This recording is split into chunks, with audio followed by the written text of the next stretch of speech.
Hello there, Kansas City. Stephen St. John here with another episode of Hot Mic with SSJ.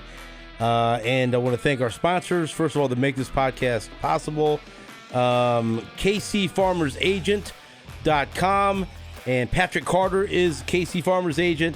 And if you want someone local to take care of all your insurance needs, I encourage you to go to KCFarmersAgent.com.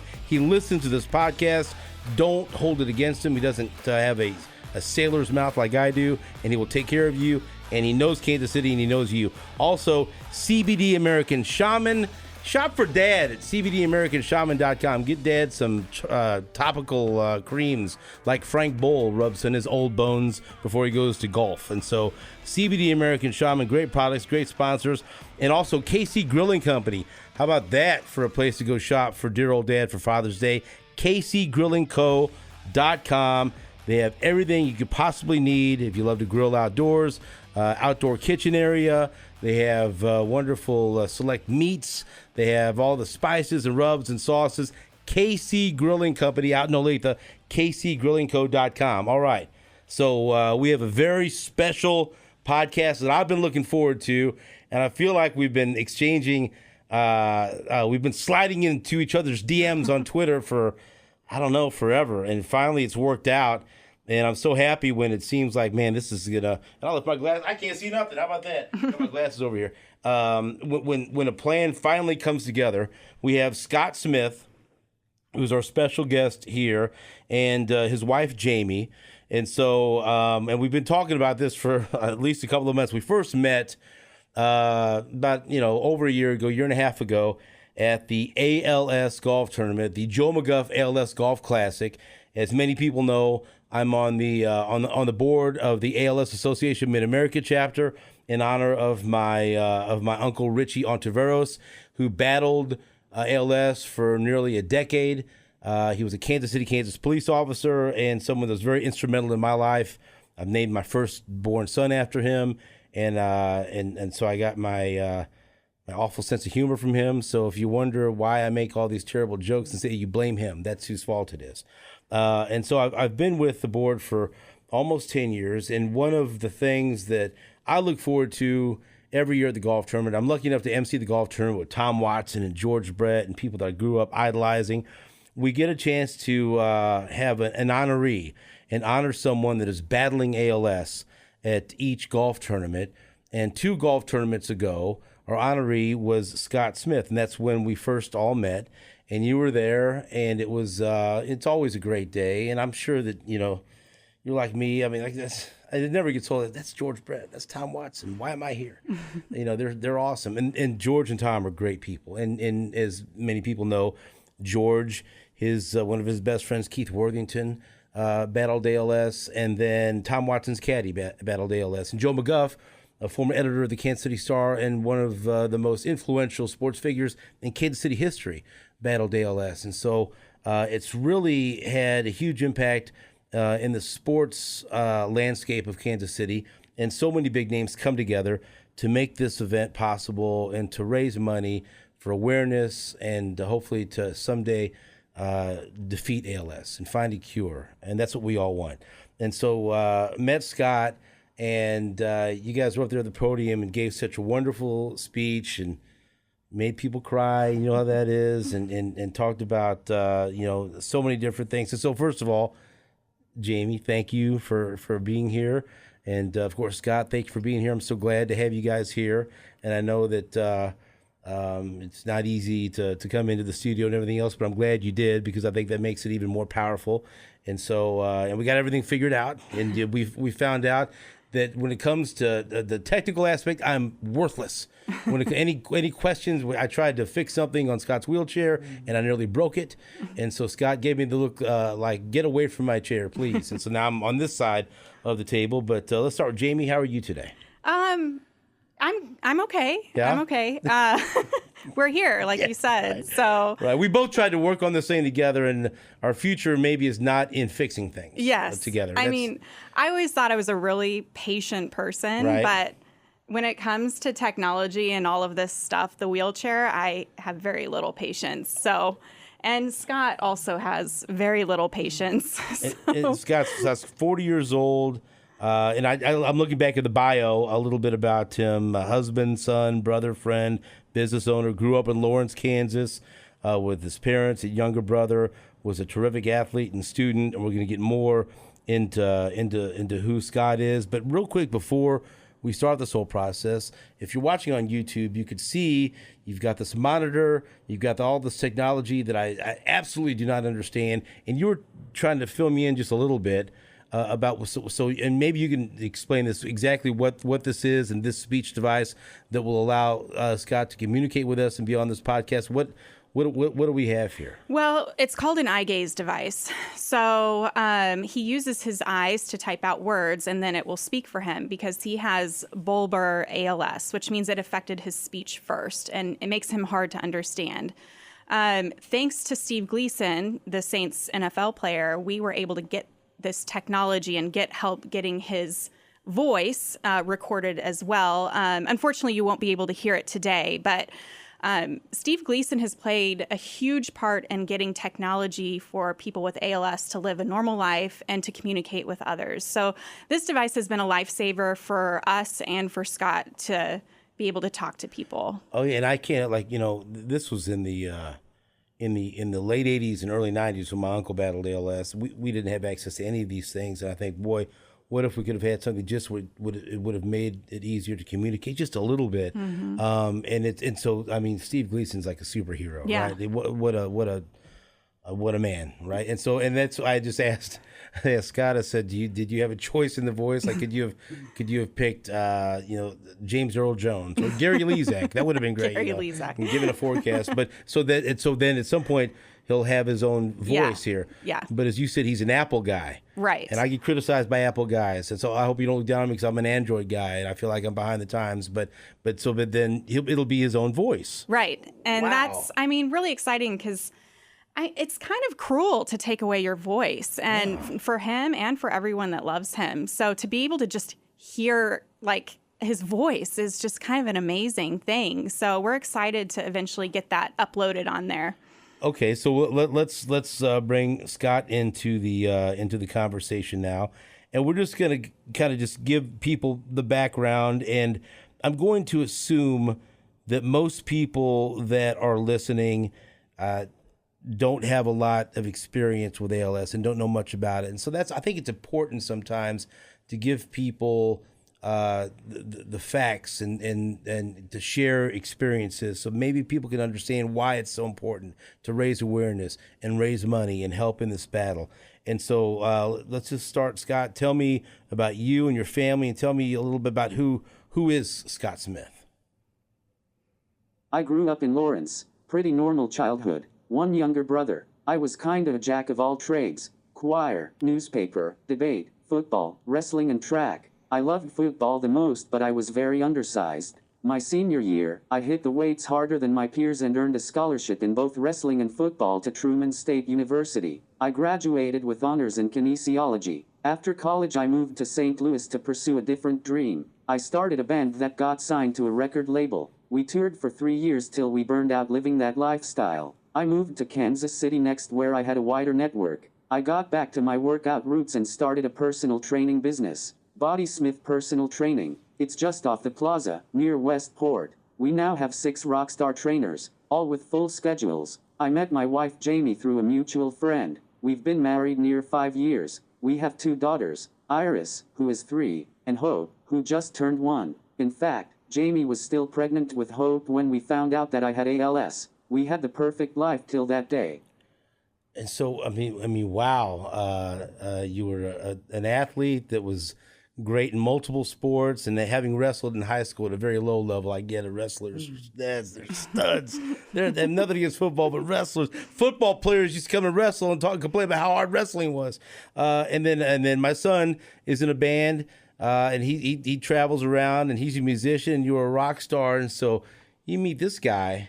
So what caught your eye most? You got athlete, you got rock star, you got this. I think checked all the boxes. And what was? The perfect guy, right? What was the biggest thing here? I'll be honest. The biggest thing was my girlfriend. She showed me a picture of him, and it was a shirtless picture. And whoa, I that's was aggressive right off the bat. Yeah, Well, hold on yeah. here. I was like, yes, but he's probably an asshole, right? Hey, like, I mean, no one this And we're cussing. I love this. Like, No welcome one- to Hot Mic. no one this good looking is a nice guy, right? And I was like, whatever. I mean, he'll be fun to date. So, I mean, but the first date, I was like, this guy is different. Right. You just kind of threw it out there.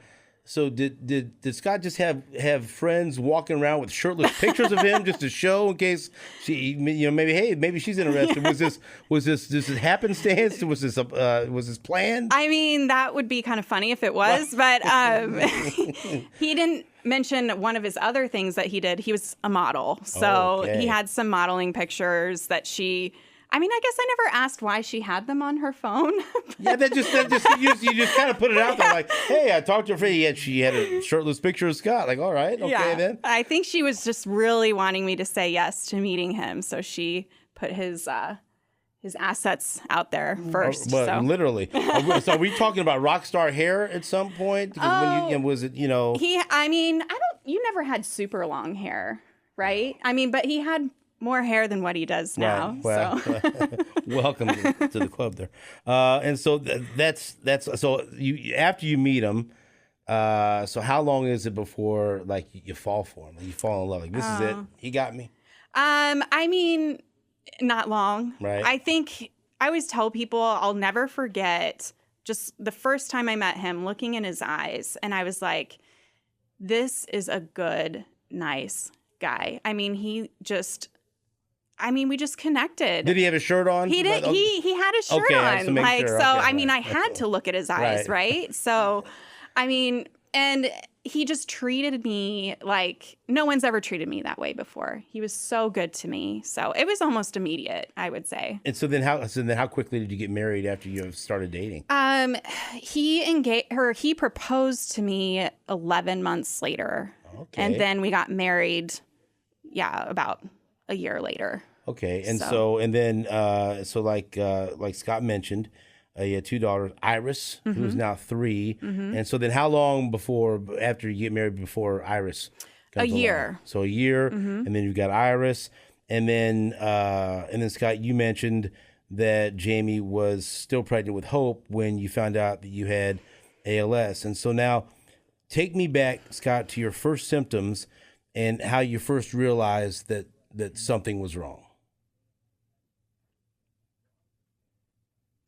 My first symptom reared its ugly head during a fitness consultation with a prospective new client. This was after the shelter in place, so we were all wearing masks. I was stuttering and tripping over words periodically. I apologized and blamed it on the mask. I continued to notice this slurred speech while at work, particularly at the end of a long day. I honestly thought that wearing and talking into a mask all day was changing the way my mouth was working. You're constantly getting the mask in your mouth, etc. I even Googled this supposed new phenomenon that I assumed others were having. Nothing. When a client finally took notice and mentioned it, my heart sunk. She thought I was either drunk or had had a stroke. Something was definitely going on. The unusual started to become commonplace. I lost the ability to sing. I was really frustrated by this as I love to sing and play guitar for my daughter. Every muscle in my upper body started twitching, constantly. I blamed it on lifting weights and too much caffeine. I even noticed that I was having difficulty swallowing liquids if I drank too quickly. But I just blamed that away as well, because I'm always in such a hurry. 2 a.m. one night, I woke up, compelled to finally Google these strange new symptoms, and down the dark path I went.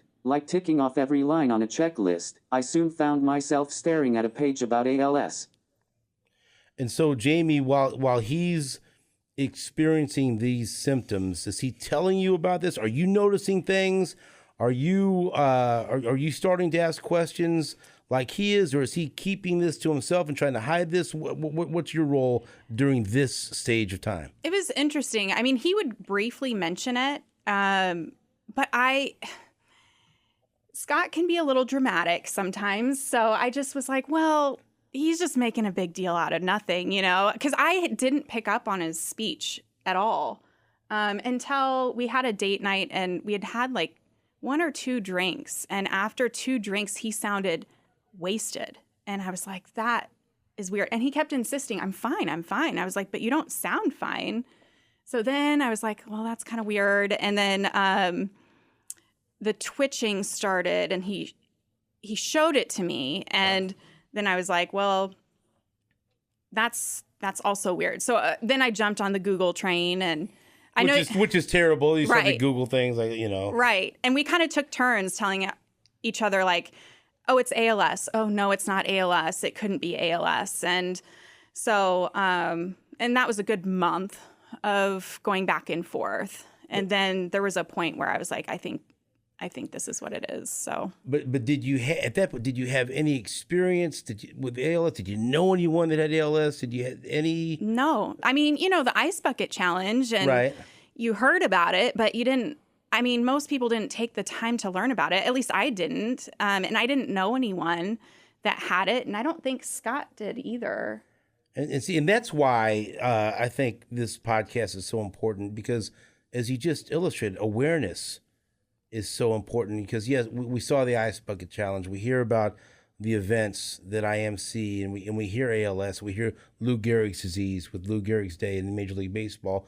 But not many people take the time to delve into it and fully understand what it is, Right. and how it affects people. And so I'm hoping that's one of the things that we'll be able to accomplish here through this podcast. Okay, so getting back to you now, Scott, how long did it take for you to actually get the diagnosis that you had ALS?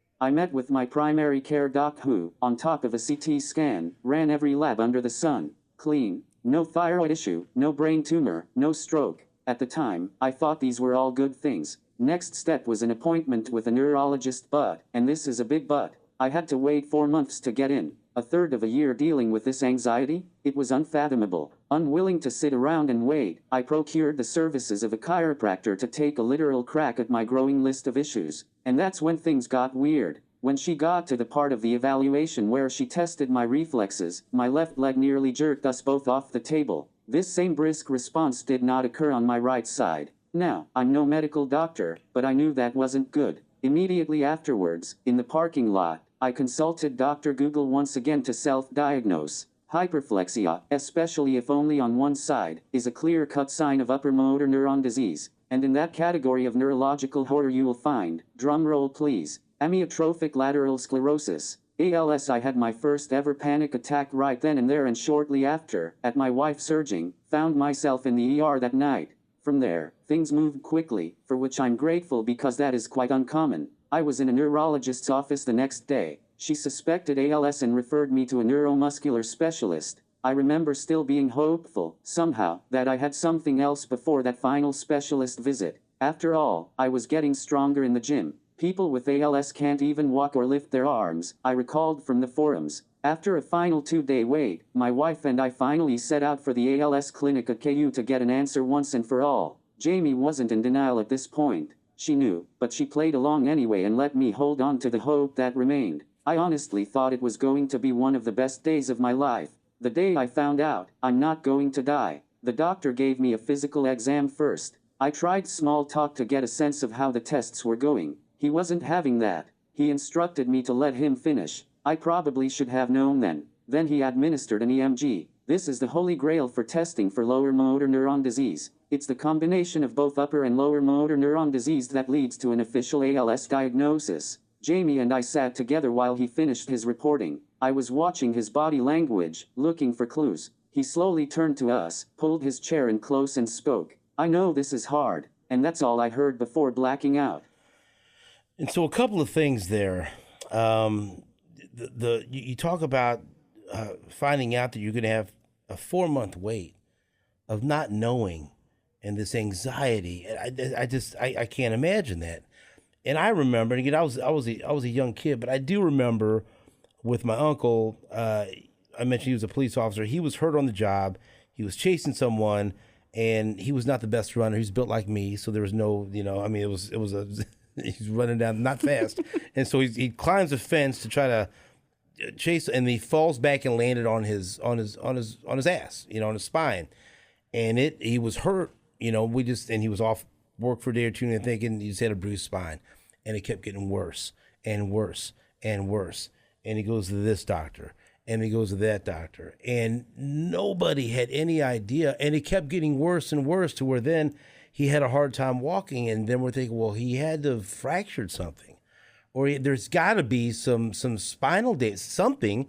And it seemed like, and I want to say maybe it was a couple of months, but it seemed like an eternity, because all we wanted and all he wanted was for someone to say, hey, this is what's wrong and this is how we're going to fix it. Right. And so I can't imagine. So when you find out, oh, we'll get you in, but it's going to be 4 months. How do you take that? I mean, we just didn't accept it. And it makes me feel we were very lucky. I work in the healthcare field, so I kind of know how things work. And tell people what you do so they don't. Oh, I'm a respiratory therapist. Okay. I work at Children's Mercy.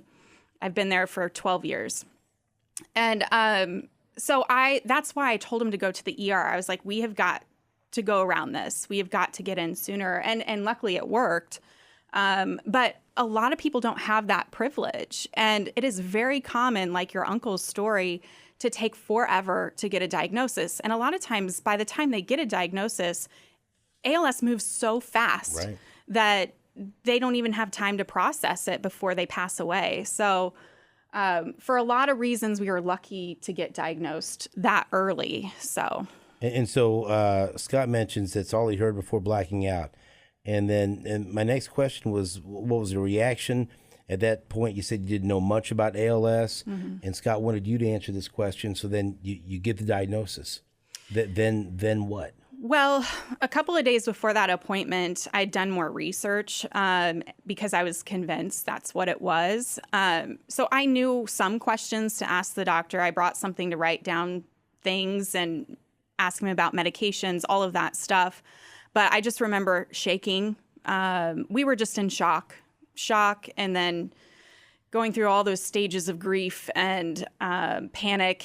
And then people always talk about waking nightmare, and I never understood that, but I just remember not being able to sleep, but then I slept, and then I woke up thinking, okay, back to our normal life, but it wasn't. It was a true waking nightmare, and I wouldn't wish it on anyone.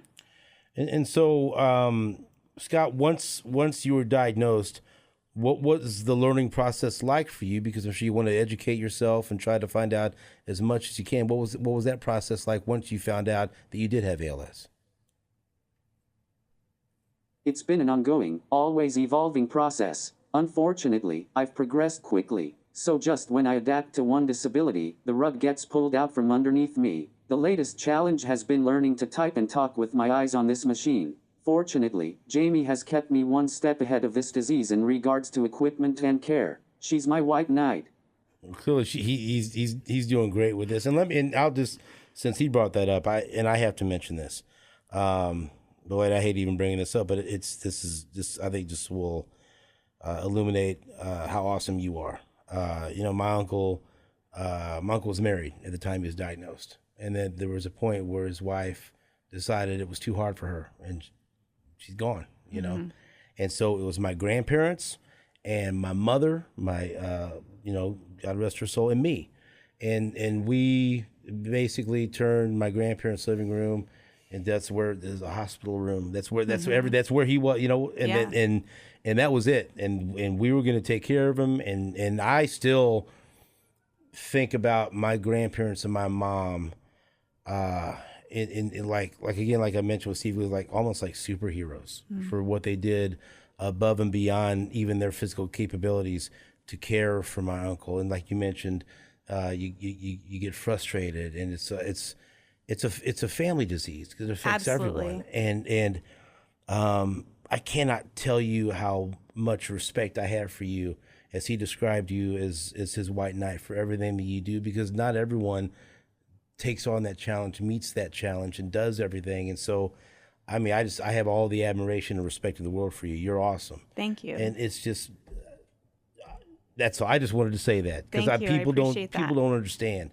They just don't get it. But you agree when I say it's a family disease because everyone is part of this. Yes. Yes. That's what I'm talking about. Scott's in on this thing. Yeah, I think, and I try to be a voice for caregivers a lot because oftentimes we're in the shadows, because I think people think because we're not the ones dying. We're not struggling. And that is so not the case at all. Watching someone you love go through this disease is so painful. And it's, as you know, with you, it's going to be with you your entire life. It is that horrific and hard. But when you really love someone, and I really love Scott, you don't really question it. You just do it. And because you'd want the same done for you. I mean, it's hard because we have 2 little kids, a 1 and 3-year-old, that need my attention. So we did have to hire someone to help Scott so I could raise the kids. But it's still, everyone in our family is helping. So it's all that's incredible, and that kind of support. I mean, what a way to describe her, your white knight, and everything that she does. And I'm glad someone needs to speak on behalf of caregivers. Yeah, and that is hugely important. So there's another thing that Scott wanted you to answer, and I wanted to ask you about the clinical trial. Because this is, so then we get into the people that are still battling ALS and trying to support wonderful people like you and Scott and trying to raise money and trying to raise awareness. There gets to be frustration too. What does George Brett always say? And Tom Watson, every year at the golf tournament, I hope that this is the last damn golf tournament. I hope that we don't have to be here, and so we can have a parade and we can celebrate finding a cure. But it's, year after year, it gets frustrating. And then you hear about breakthroughs. And then you hear, well, this isn't going to happen because of this or bureaucracy or red tape. It pisses you off, right? Yep. And so maybe tell me from that standpoint about, entering a clinical trial or trying to get access for Scott to medicines or therapies that could actually help him. But it's so much easier said than done. Yep. Well, here's where I have a lot to say. So, say it. Years ago, there were no clinical research trials for ALS. We're at a turning point in this disease. There are tons of clinical trials for ALS, which is so exciting. But the thing is that, first of all, it's hard to get into a clinical trial. They tend to only take people that have only been diagnosed 2 years. Well, if it takes you a year to get diagnosed, that's a check against you. And then also, if you've progressed too far, you can't get into a clinical trial. So a lot of people are excluded. The ALS community is trying to fight for something called expanded access. So this is so people can get drugs in trials when they don't qualify for trials. And there, like you said, there is so much red tape, and it's all. I mean, there's a lot of people at fault here, but I would say the FDA, government, pharmaceutical companies are all playing a part in this.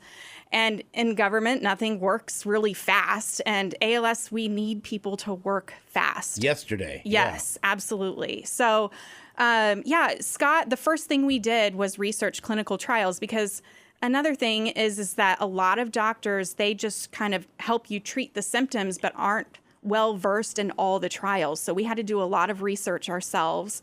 And we fought to get into different research trials. We got him into one that they were only taking 60 people worldwide. We went to Boston. We went to Mass General, the best ALS clinic in the country, and saw the best neurologist in the country. And she told us to go for this trial. It's the most promising one. The problem is that there's placebos in trials, meaning you could go into the trial, but that doesn't mean you get the drug. So you take that risk. So he was flying out to Boston several times a month and then monthly to have injections in his spine. And then they would also draw fluid from his spine. And it took a toll on him. And it was a big sacrifice, but that's what we were willing to do to take a chance to save his life. And so many other people with ALS do the same. But we're also not doing it for him. We're doing it for all the people diagnosed with ALS down the years, because we need people in these trials to find the cure. And it's going to take people like Scott sacrificing his life and his body to help that happen. So, and how much of a toll is this, something like this, financially? A lot. A lot. Not only does it cost a lot to manage this disease because insurance doesn't cover everything. Which is ridiculous. Yeah, absolutely. But then on top of just maintaining, Scott, he has his business, but we took a big hit with him not being able to actually train people. And we have a huge community behind us that's raised a lot of money for us. And it's taken one thing off our plate, and we are so grateful. But we are not the norm.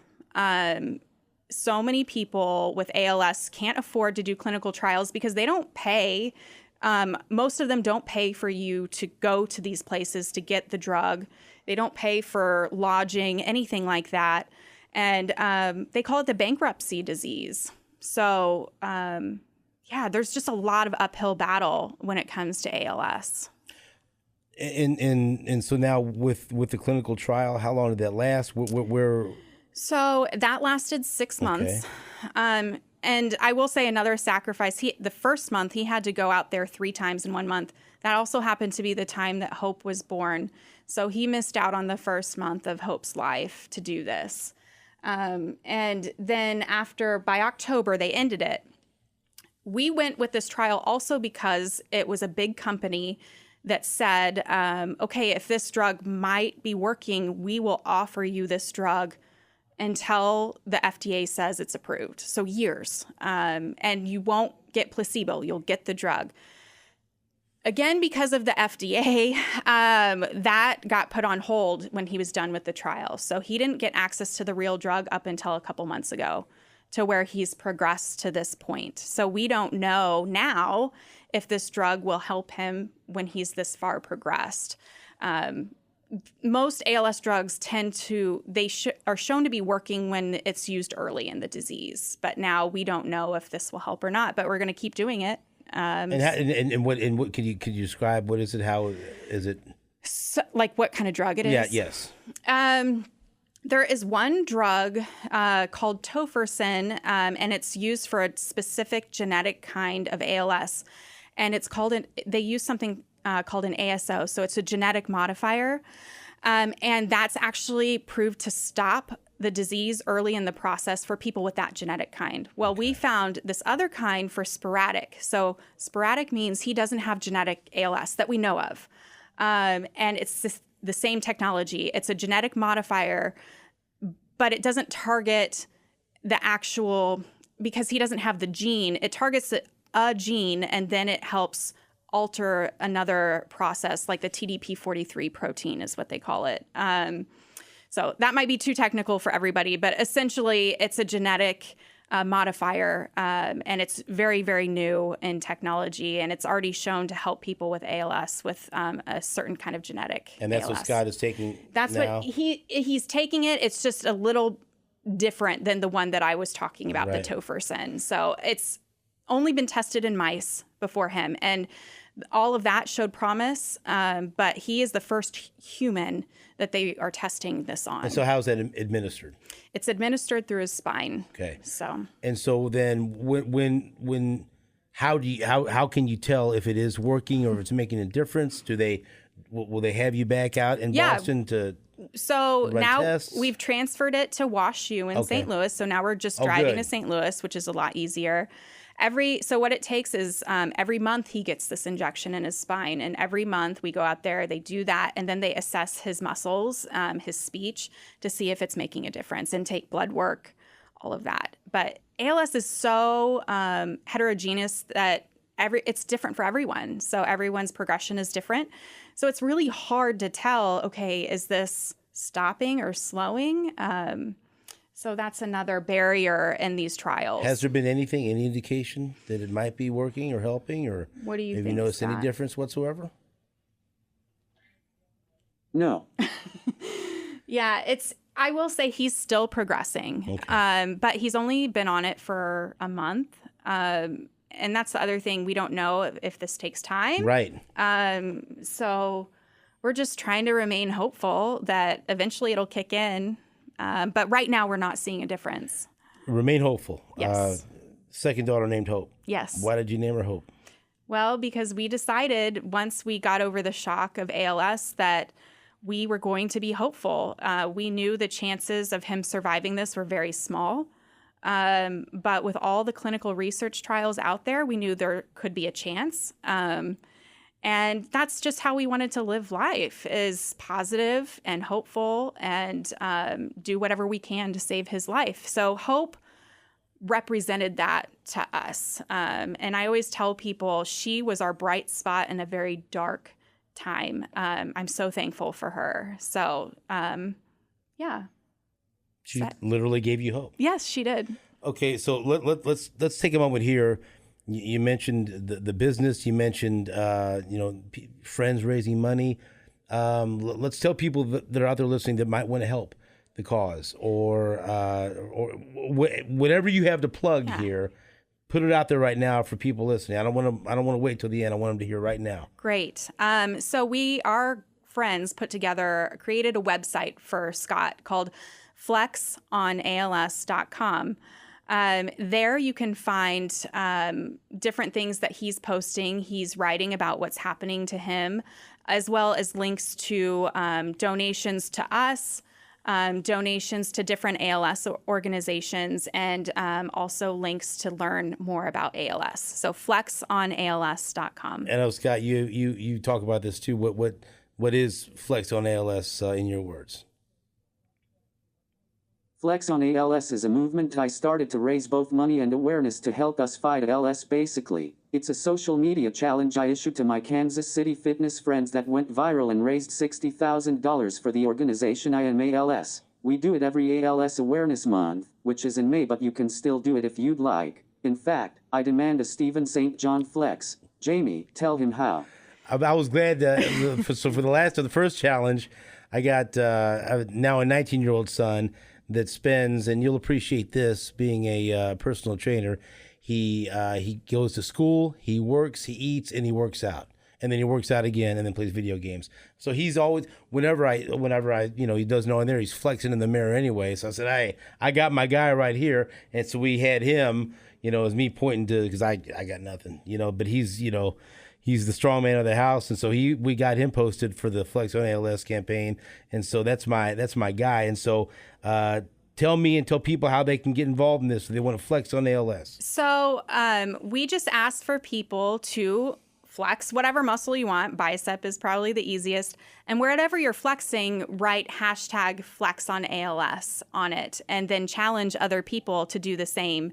And then you post it on social media. So most people love to show off their muscles. And so it's been successful. And we ask people to make donations to, whatever ALS organization you support. We have been raising money for the organization IamALS.org. So you can go there and learn more. So last time we got Sam Mellinger involved. Yeah. Like, Nate Bucati. Nate had, for some reason, sent in several shirtless pictures, which most of those were declined. I said, Nate, that's enough. We don't need you to do that much. And then you mentioned the blog. Scott, tell me about your blog.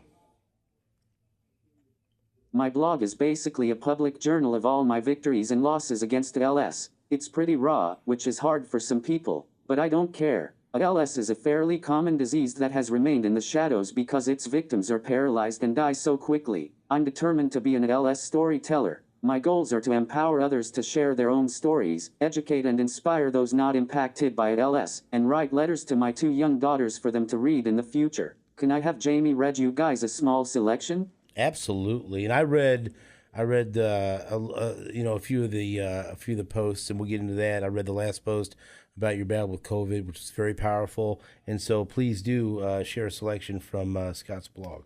Okay. Following the diagnosis, after a few days of making plans to die, both my wife and I were forced to evolve our thinking and accept this new reality.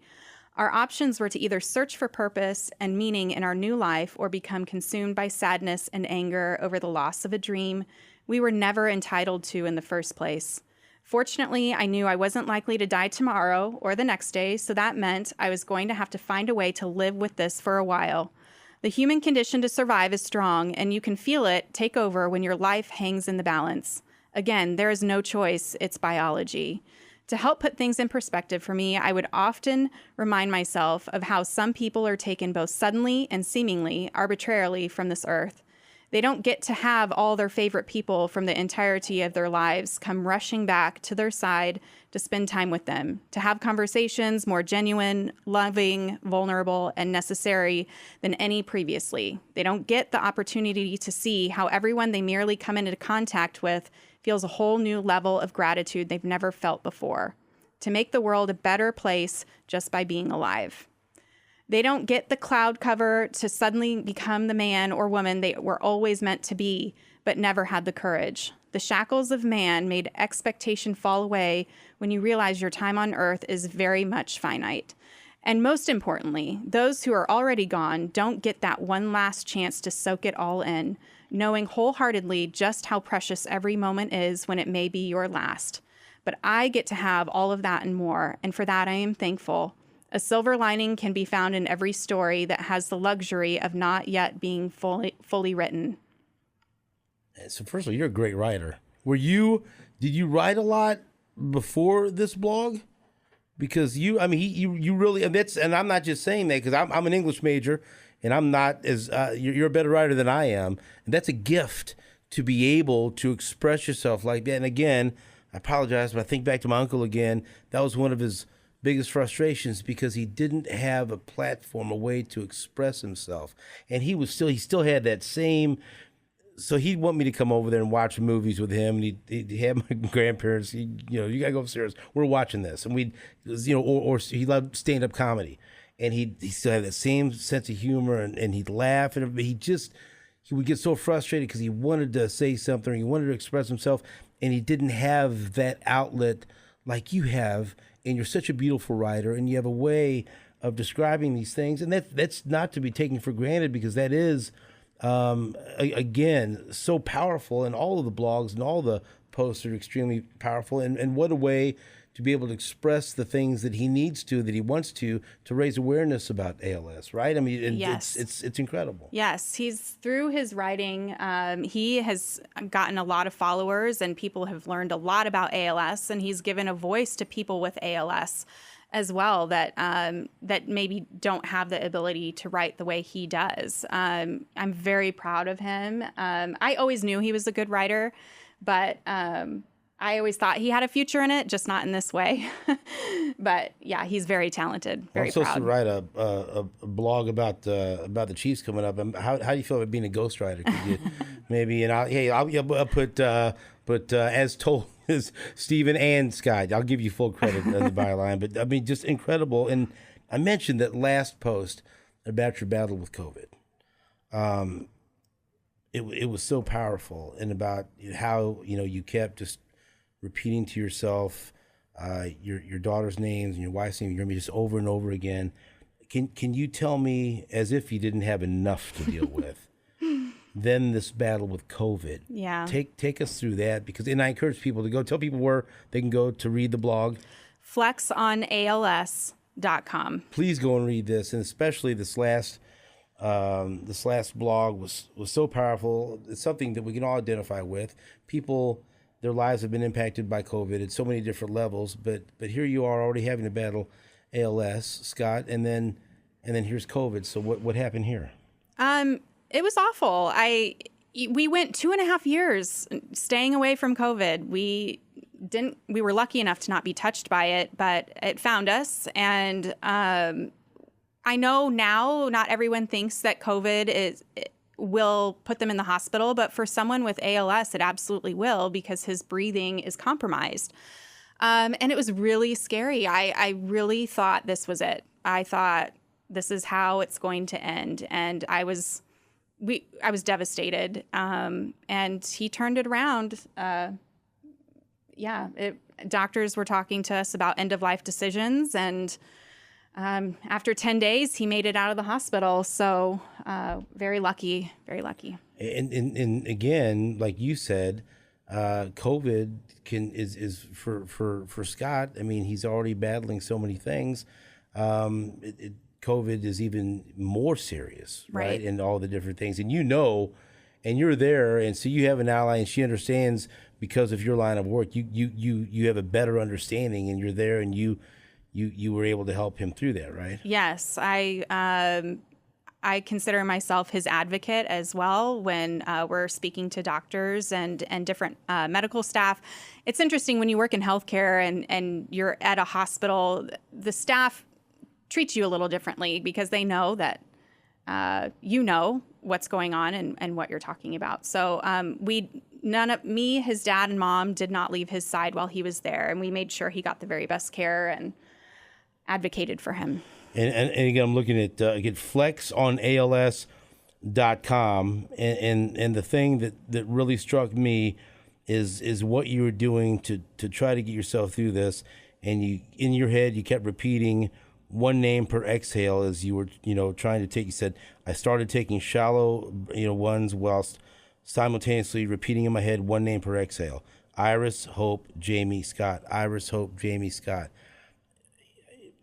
And then the other thing that stood out to me is, you're talking about, the people that are working there, and you're hearing them complain about their day or complain about how hot it is. And I know you got to be thinking, really, right? And so that's as an advocate, you have to be, if you're there, like, okay, what are we complaining about here, really? Yeah, on the ride over to the ICU, which is where people were kind of nonchalantly talking about their lives in front of him, we were not allowed to be with him at that point. So I probably would have shut that down. Right. Oh, boy, I bet you would have. Right? But as a healthcare worker, I also understand we have to have this, we have to almost put a wall up sometimes. And I understand what they were doing and probably trying to stay calm for his sake, but at the same time, complaining about your life while he's struggling to breathe, I don't know if I agree with that. So, and even now, you do so much with your blog and advocacy and everything else more than most people do that are healthy and that aren't battling ALS. And so you still have a tremendous impact in so many different ways. And another impact, and I was going to cut this short because as a Mizzou fan, I don't know if we need to hear this, but that's fine because I do know that it was a huge moment for so many people in this town and in Lawrence and any Kansas fan or Kansas grad. So you played a part in this, in Kansas winning a national championship. And so tell me what happened here with the Kansas basketball team. So I met the team in the locker room back in the regular season on March 3rd. We played TCU in a game we won to snap a 2-game losing streak. Coach gave the guys a speech about my fight with ALS next. Every single player came forward to introduce themselves and meet me. I sensed something special about that night and those players. Now, I'm not saying I had some sort of impact, but I will say that team never lost again, 11 straight wins. Well, I'll say it. And they were coming off that loss to TCU where they had to play at TCU and the home against TCU. And that was a tough game, too, at home. And I remember because my coach Nate always thinks that, oh, no, now they're going to, be one and done in the tournament. He's always, on the dark side of the outlook for Kansas basketball. But that was a big moment in the season and a turning point. And so, Jamie, I got to imagine, watching the tournament from that point on, after you had the opportunity to be with Coach Self and all the players introducing themselves to you, that has to provide such a connection with that basketball team. How was it to watch them march through March and ultimately after he goes and gives the speech, because he can take credit for that. I don't care. That's real. Yeah. And so he leads them to a national championship. That's a storybook ending. Absolutely. Well, I'm a Mizzou grad, so yeah. That was. Scott's shaking his head now, so don't do that. Stop that. All right. But Scott grew up in Lawrence. His dad has season tickets, and they went to all the basketball games. By the way, she really does love him.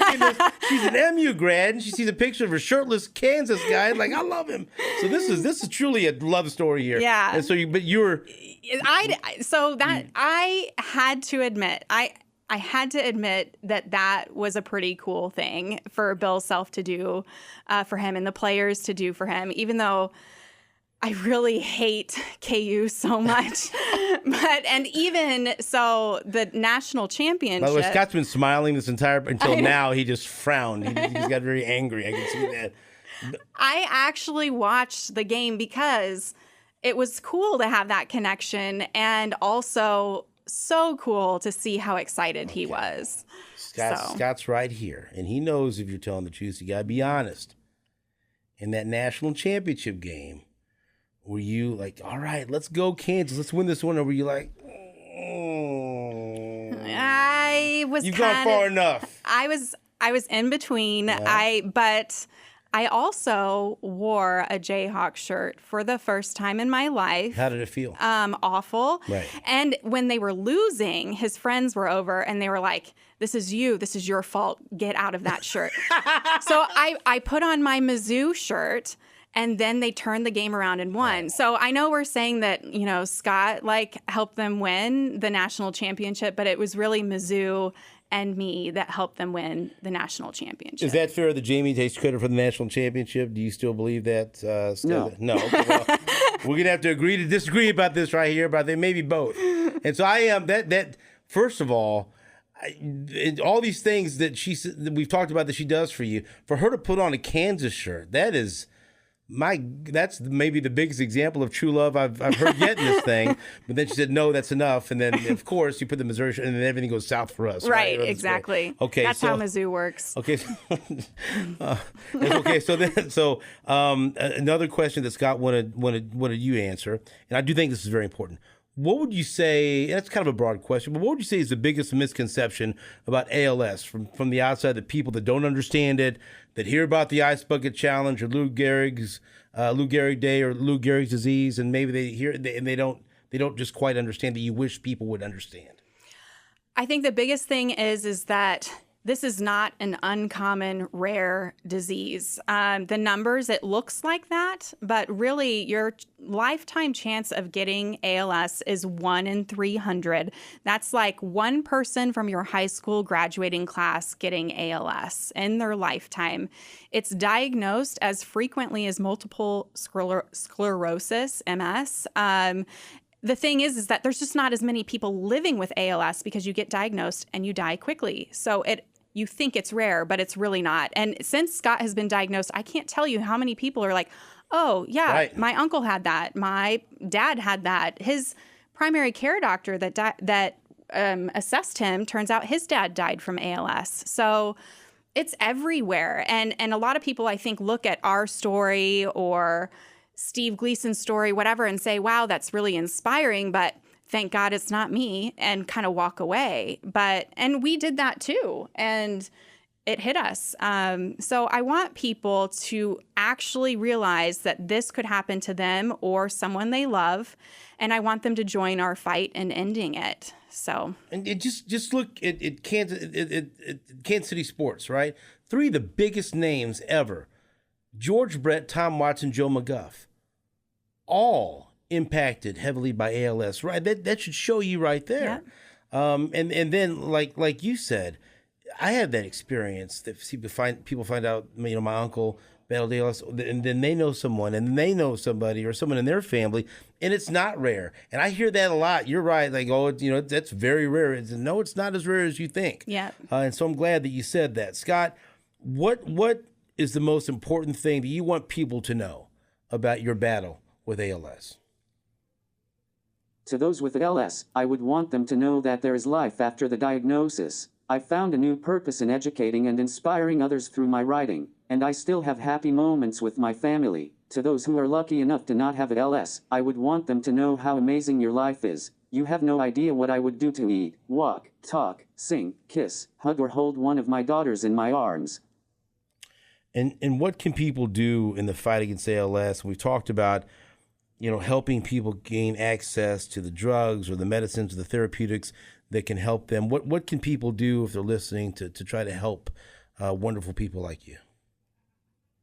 Follow me on social media, read and share my story. If more people knew how widespread and horrifying this disease was, it wouldn't be so damn hard raising money for research or putting pressure on our regulatory agencies. Let's get the Twitter account at Scott Fights ALS, at Scott Fights ALS. And Jamie, again, run through everything we need to know about following Scott's story, helping out with raising money, awareness, or whatever people need to know about continuing to monitor the story that you've been telling us today. Yes, following Scott is important to just learning about ALS, learning how we can fight ALS together. There has been a push through the ALS community to pass different laws to help us get access to drugs. So one recently was called Act for ALS. We met with Kansas senators and asked for them to sign off on this bill, and it passed this year. And there's another one called the Promising Pathways Act, which also would help people get access to drugs. So this one will be the next one that we try to push through. So when you see Scott talking about it, it would be something great if people could write to their local senators and representatives to tell them how important ALS is. We need access to these drugs, remove the red tape. We need people to get angry with us and fight the institution with us. And Body Smith Personal Training? Yes. Down off the plaza? Yeah. It's like Westport Plaza area. So if someone's out there, so I need a trainer. Mm-hmm. Is there any openings there? Can people try to get in there? Or? Well, yes and no. So his trainers are actually really busy right now. But Body Smith KC.com is the website where they can sign up for a consultation. There we go. And Scott will communicate via email with anyone that would like to train and then find a trainer to set them up with. So if a trainer does have an opening, we're also looking for personal trainers. Oh. So if anyone needs a job that's a personal trainer that would like to work for Scott, he's an amazing, amazing boss and someone to work for. So reach out to us. A young, fresh-faced Phil St. John who goes to UMKC, who knows? And he's got a mustache now, so he's very, I don't know. He'll fit right in. Right, but he saw Top Gun, and the mustache is coming back, and not for everyone, but it's, if you don't mind, tell me about your daughters. So Iris I think she's a lot like Scott, very creative, very outgoing, also very stubborn, and has a lot of opinions, a typical toddler. So she's wonderful and so smart, and I love her. We love her. Hope is just so sweet. I say that she just knew exactly what I needed, we needed. She's been the perfect baby and so happy and easy. So, is there anyone else you'd like to thank or mention on this podcast? Because a lot of people are going to hear this, or I know there's so many people. You don't want to leave anyone out, but I also want to give you the opportunity. Is there anyone else that you'd like to mention or just shout out to? That's a great question. So I think the people that have been so amazing with us have been, first of all, both of our parents. Our parents have supported us so much with our kids and with Scott. And then our friends and family have been incredible. Are you thinking of someone, Scott? Oh, he's got it. Yeah, you can see how he's typing. Either that or he's saying something bad about Mizzou, which we'll cut that right out of this podcast if that's what it is. Because it takes our friends and family. Yeah, that's right. Yeah, I mean, really, like you said, it's a family disease, and we would not be here today if we didn't have the support that we did, and also people like you and George Brett and Tom Watson. I mean, thank God we have people speaking to the public that have big followings about this, because this is the only way we're going to cure this disease, if people like you and George and everybody are speaking out. And I know those two won't stop, and I sure won't stop. And I'm hoping that that this isn't your only appearance on the podcast, because I have good guests. I like to have them come back. And so if you guys will agree, I'd love to have you back on to update us on the story and everything else. And I and one of the cool things, like, I could just feel how much you guys love each other, right? Are you sure about that? Because when we walked in, I'm sure you were questioning. But that's love. See, that's love, right?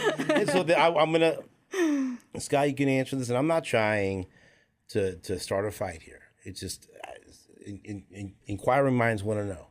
So next basketball season, I know Kansas is playing at Mizzou. And so if you're going to watch this thing, you got these beautiful little girls. Will you dress them up in Kansas Jayhawk gear, or will you dress them up in Mizzou gear, or one be Kansas, one be Mizzou? Trust me, I'm not trying to start anything, but I would like to know. Are they being raised? Are they because hey, it's a national championship. You know what? You root for Kansas. You know, hey, Mizzou's on hard times. They need you. Yeah. They need some more fans. So how do we handle this here? I just want to know, because I think a lot of our listeners would like to hear how this, because this is tough.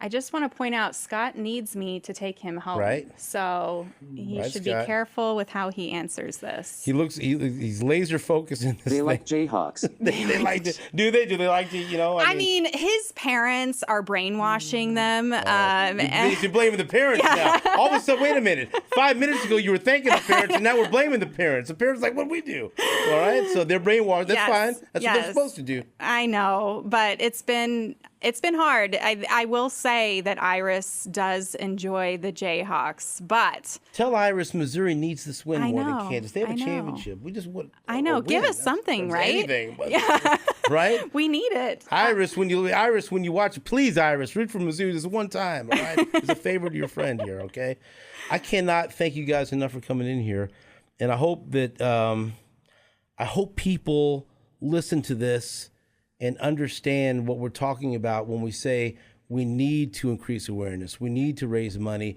and we need to continue to fight and battle, because that's the only way this is going to get this done, right? Absolutely. And that's it. And man, Thank you, man. Oh, you know, and Scott, you're so I have so much admiration for you. You're a stud, man. And I haven't seen a shirtless picture. I mean, I can say that. Although she shows me, I'll say, hey, let's see that. But I hope you know the type of impact you're making, not only for other people that are battling ALS, but people that are going to battle ALS and the families and everyone involved. What you do is awesome, and it's, you know, and you're a warrior. You're taking the battle to ALS. You know, it's. Thank you. Yeah. So thank you both so much. Thank you for having us. And so then we'll share this on YouTube. We'll and next time you can wear Mizzou gear. I won't stop you from that. And then you can listen to this. If you're watching on YouTube, then you want to hear it in the car, Spotify, Apple, wherever you download your favorite podcast. For Scott and for Jamie, thank you so much. Give that website again, because I want to. FLEXONALS.com. That's right. When we want to see those pictures, #FlexOnALS. We want to see those muscles out there flexing to support Scott. And he's a personal trainer. He knows. He can tell if you've been training, so you better be ready. For Scott and for Jamie, my name is Stephen St. John. Thank you for listening. Until next week. The microphone is off. Hello there. It is me. I am totally Stephen St. John. And this is my counterpart, Nate Bucati. Listen to the Border Patrol every weekday morning with me, totally Stephen St. John, and this, Nathaniel Bucati. Well said.